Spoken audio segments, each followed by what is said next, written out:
아주 먼 옛날 루이 14세나 16세 같은 절대 왕정 시대에는 나라의 부유함을 금이나 은 같은 귀금속이 얼마나 많은지로 판단했습니다. 금보화가 가득해야 부자 나라라고 여긴 거죠. 하지만 한번 상상해 보세요. 여러분이 광활한 사막 한가운데 떨어졌는데 가진 거라곤 금덩어리밖에 없습니다.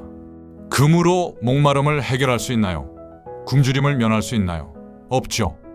그 순간 우리에게 진짜 필요한 분은 물, 식량, 그리고 비를 막아줄 텐트 같은 것들입니다. 이처럼 나라의 진정한 물질적 부는 창고에 쌓인 금의 양이 아니라 국민들이 먹고 마시고 누릴 수 있는 재화와 서비스가 얼마나 많이 생산되는가에 달려있다는 깨달음이 생겼습니다. 이 필요성에서 탄생한 개념이 바로 GDP, 즉 국내 총생산입니다.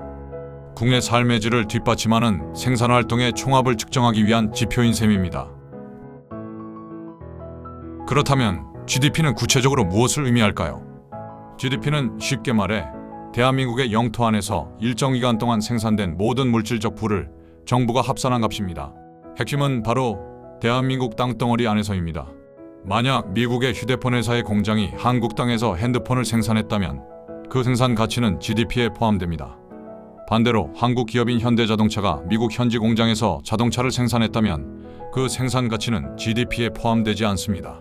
누가 생산했든 상관없이 일단 우리나라 땅 안에서 만들어진 것이면 모두 합친 것이 바로 GDP입니다.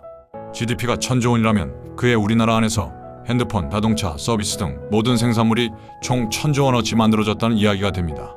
물론 한국은행의 엄밀한 정의는 한 나라 안에 있는 모든 경제 주체가 일정 기간 동안 새로이 생산한 재화와 서비스의 가치를 시장 가격으로 평가하여 합산한 것이지만 우리는 대한민국에서 생산된 모든 물질적 부의 합계로 기억하는 것이 가장 쉽고 명확합니다.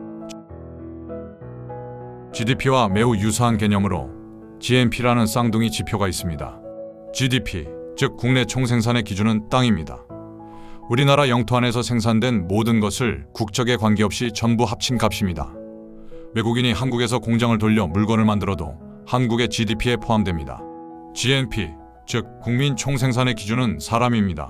우리나라 국민이 전 세계 어디에서 생산했든 상관없이 모두 합친 값입니다. 미국에 살고 있는 한국 교포가 벌어들인 소득도 GNP에 포함됩니다.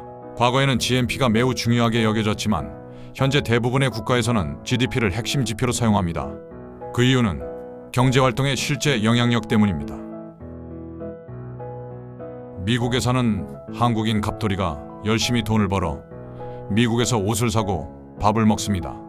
갑돌이가 소비하는 돈은 미국의 옷가게 주인과 미국 식당 사장님을 부유하게 만들 뿐 우리나라 경제에는 직접적인 활력을 주지 못합니다. 갑돌이가 생산한 가치는 대한민국의 GNP에는 포함되지만 GDP에는 포함시킬 수 없습니다. 한국에 와서 일하는 외국인 울순 씨가 돈을 벌어 한국의 슈퍼에서 물을 사고 한국의 옷가게에서 옷을 삽니다. 울순 씨의 소비는 한국의 슈퍼 사장님과 한국 옷가게 사장님에게 이익을 가져다 줍니다. 울순 씨가 생산한 가치는 대한민국의 GDP에는 포함되지만 GNP에는 포함시킬 수 없습니다. 결국 우리나라 땅 안에서 이루어지는 생산과 소비 활동이 국내 고용 창출과 시장 활성화에 가장 직접적이고 큰 영향을 미칩니다. 이처럼 국가 경제의 실제적인 상황을 더 정확하게 파악하기 위해 국격을 따지는 GNP보다는 영토를 중심으로 하는 GDP가 현재의 주요 경제 지표로 자리 잡게 된 것입니다.